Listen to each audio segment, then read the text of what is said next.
יש לנו תוכנית לחימה סדורה ומתוכננת היטב.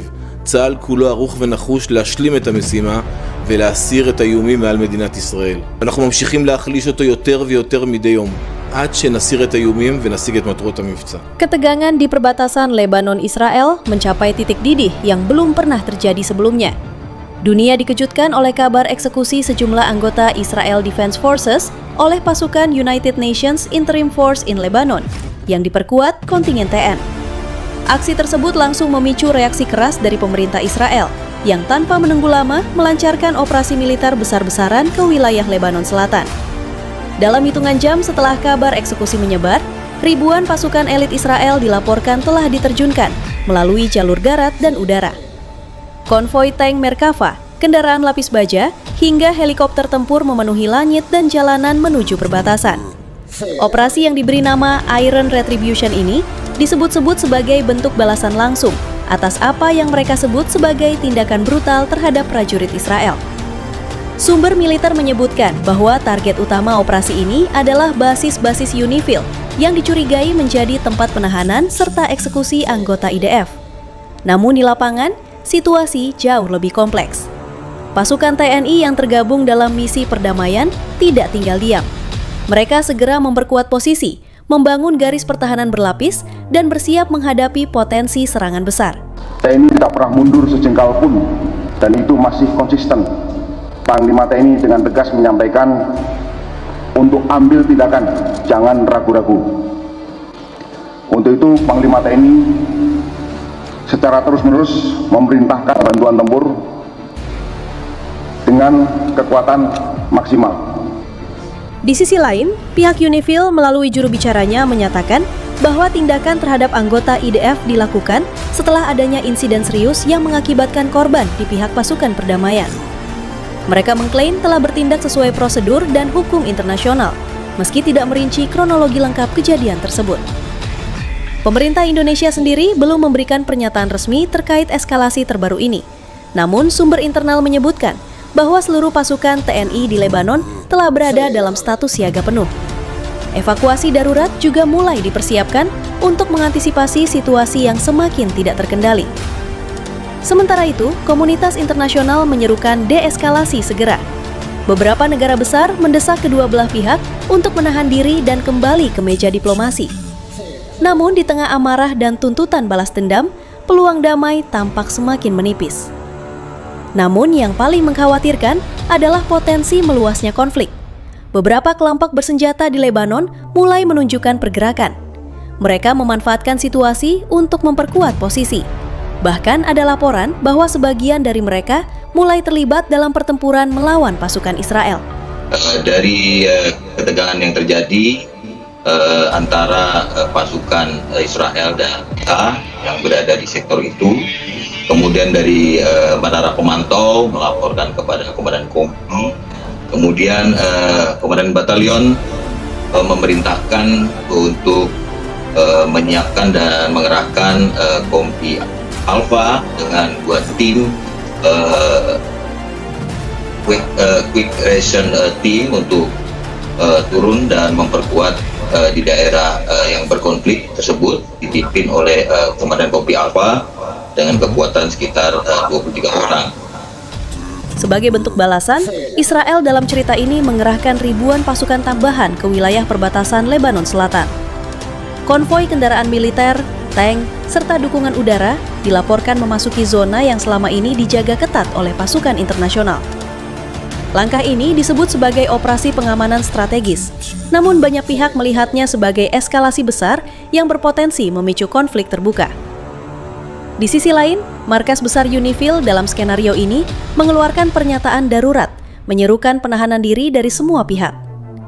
Indonesia sebagai salah satu kontributor pasukan terbesar dalam misi tersebut digambarkan segera melakukan investigasi internal dan diplomasi intensif guna meredam situasi. Penduduk sipil di wilayah Lebanon Selatan diceritakan mulai mengungsi ke daerah yang lebih aman, khawatir konflik akan meluas. Ketegangan juga merambat ke tingkat internasional, dengan berbagai negara mendesak penyelesaian damai dan transparansi atas insiden awal. Segalanya bermula dari sebuah patroli rutin pasukan penjaga perdamaian PBB yang tergabung dalam misi UNIFIL.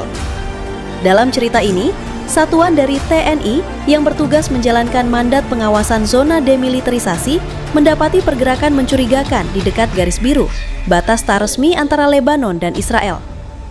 Malam itu, komunikasi radio terganggu, sinyal tak stabil, dan koordinasi antar unit menjadi kacau.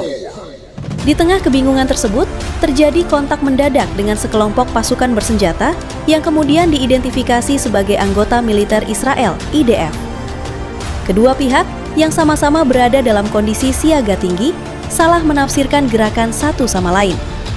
Dalam hitungan detik, situasi berubah menjadi baku tembak singkat namun mematikan.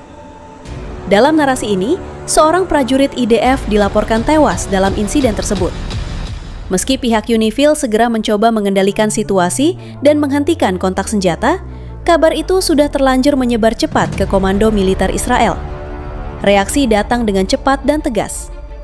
Pemerintah Israel dalam cerita ini menyebut insiden tersebut sebagai pelanggaran serius terhadap keamanan nasional dan menuntut pertanggungjawaban penuh. Dalam waktu kurang dari 24 jam, ribuan pasukan tambahan dikerahkan ke wilayah perbatasan. Tank-tank bergerak dalam formasi, artileri ditempatkan di titik strategis, dan pesawat tempur mulai melakukan patroli intensif di udara Lebanon Selatan. Operasi militer yang diberi nama sandi Northern Shield II dalam skenario ini disebut sebagai langkah defensif, namun skala pengerahannya memicu kekhawatiran luas. Garis biru yang selama ini relatif tenang berubah menjadi zona militer aktif. Markas besar UNIFIL segera menggelar rapat darurat. Komandan misi dalam cerita ini mengeluarkan pernyataan resmi yang menegaskan bahwa insiden tersebut merupakan hasil dari kesalahpahaman operasional yang tragis, bukan tindakan agresi yang disengaja. Ia juga mendesak semua pihak untuk menahan diri dan menghindari tindakan yang dapat memperburuk situasi. Indonesia, sebagai negara penyumbang pasukan, digambarkan berada dalam posisi sulit. Pemerintah langsung mengirim tim investigasi militer dan diplomatik untuk menelusuri kronologi kejadian.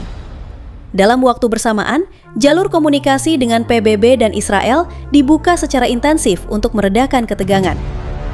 Di lapangan, situasi semakin genting. Penduduk sipil di desa-desa sekitar mulai mengungsi. Jalanan dipenuhi kendaraan yang membawa keluarga meninggalkan rumah mereka, sementara suara pesawat tempur sesekali memecah keheningan. Sekolah-sekolah ditutup dan aktivitas ekonomi lumpuh total. Kelompok-kelompok bersenjata lokal dalam skenario ini juga mulai menunjukkan reaksi. Meski tidak terlibat langsung, keberadaan mereka menambah kompleksitas situasi. Ketakutan akan konflik yang lebih luas menjadi nyata. Sementara itu, komunitas internasional bereaksi cepat.